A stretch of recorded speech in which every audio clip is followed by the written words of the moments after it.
How's it going, everyone? It's your boy Dak908, aka the Dig Dug himself, and today we take on the Brachydios, the flagship monster of Monster Hunter 3 Ultimate and also Monster Hunter 3G. One of the first things to note when fighting him is that he is a brute wyvern, and just like others like him, he has a pretty bad temper, and will unleash an onslaught of attacks with his highly developed fists. However, unlike other brutes, Brachy uses his forelimbs as a means of attack, and with great force throws punches at the player. The explosive punching power is a result not just of his more prominent appendages, but the green glowing slime you see on the tip of his arms and on the peak of his horn on his head. This stuff is actually a combination of his own saliva and a particular type of mold that grows on his body, which is why whenever he needs to reapply the slime, he licks his hands.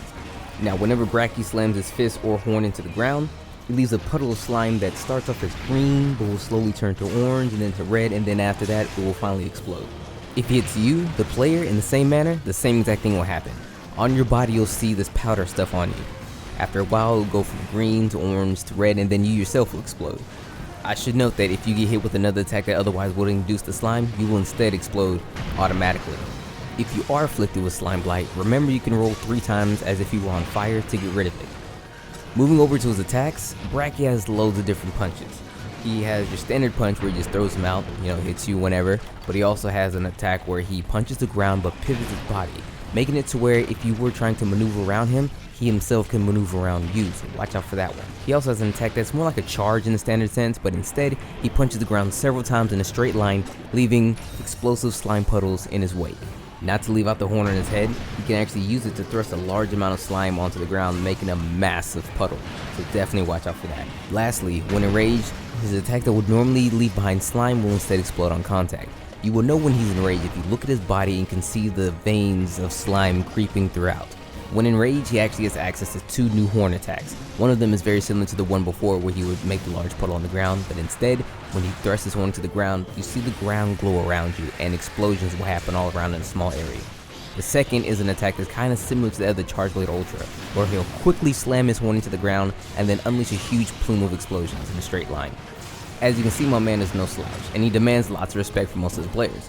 Newcomers, however, will go to fight him and probably get really frustrated because he's quite tough. Even veterans like myself find him a bit of a nuisance. However, it's not impossible, you can totally beat this man, it just takes a little bit of time and finesse. Speaking of finesse, in order to actually do well against him, you must actually adapt to the way he plays. His punch attacks can indeed be telegraphed to the points where you kind of know what's happening. So you should exploit the times that he actually whiffs these attacks and outmaneuver him and position yourself in more favorable positions so that way you can get a jump on most of the things that he does. Even though you do kind of have to see what his attacks are, I implore you to not stay far away from when you do this, because he can leap large distances to actually get to you. When enraged, this large leap that he will do, and when he slams down to the ground, causes a huge explosion which for the most part will technically one-shot people with lower amounts of defense. Speaking of adapting and actually taking him out, let's talk about his weaknesses and such. Off the top, his main weakness, or his main weak point, is his head, followed then by his forelimbs. Now, it should be noted that it's not the horn, but his actual head. Think of his face, because the horn acts as a very low hit multiplier. You're not doing a lot of damage when you hit the horn.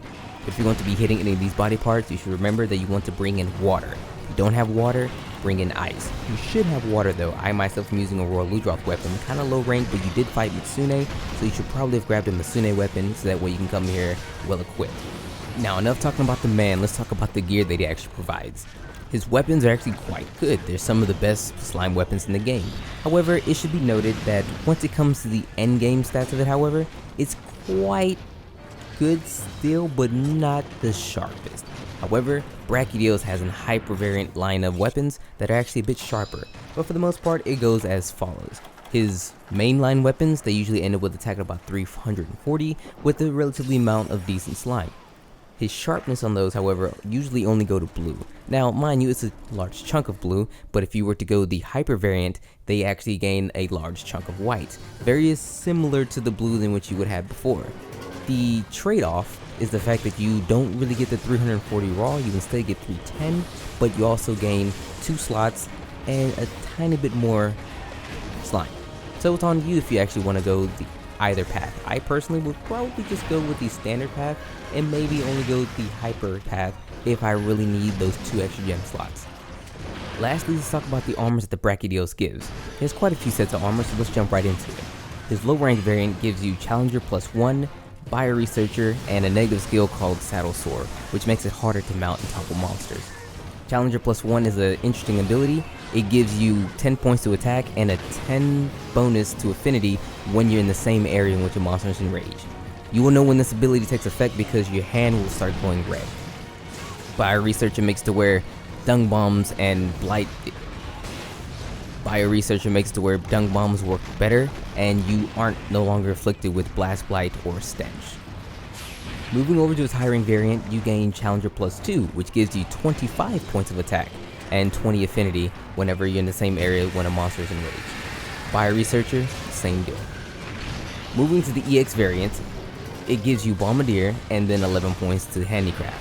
Bombardier makes your explosive damages. Bombardier makes to where your explosive items do more damage, and the slime actually does more damage as well. Now to G rank we get Brachydios X. It gives us Challenger +2, Biomaster, which now makes it to where you catch the Frenzy virus a lot slower, and then the really cool ability called Challenge Sheath. What this does is, when you're in the same area with the monsters enraged, when you sheath your weapon, you have a chance for it to actually be fully sharpened. Really cool if you're a type of person who likes to hit and run like great swords. Lastly, we're looking at Brachydios GX. Gives us Bombardier and Handicraft +2. Now Handicraft +2 is a new ability because before it was just Handicraft, but they split Handicraft into 2 parts. I don't know why, it's a very dumb thing, but there you have it. So Brachydios is a really tough fight, but if you hang in there, you can actually get a lot of really cool stuff. I personally am making his armor right now, and you'll be seeing me use it in the next coming videos. So with that being said, let me just break it all back down for you again. He's a tough monster. He's very unique. He's a brute wyvern who has a really cool ability to actually use his fist to attack you, whereas other brute wyverns have little stubby nubs.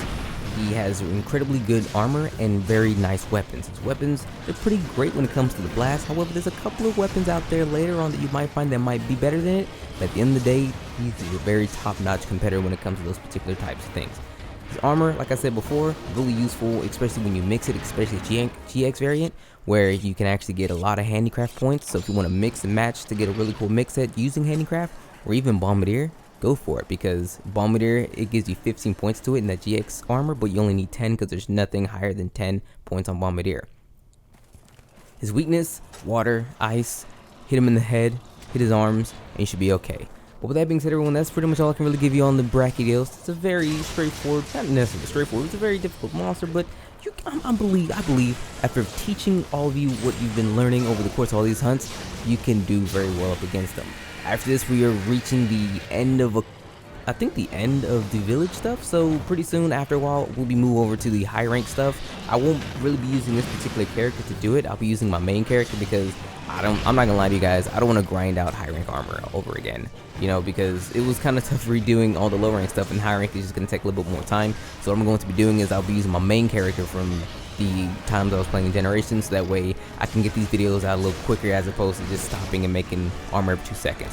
With that being said, everyone, thanks so much for watching the video, and I hope you all found this thing well and you learned quite a bit from it. Take care.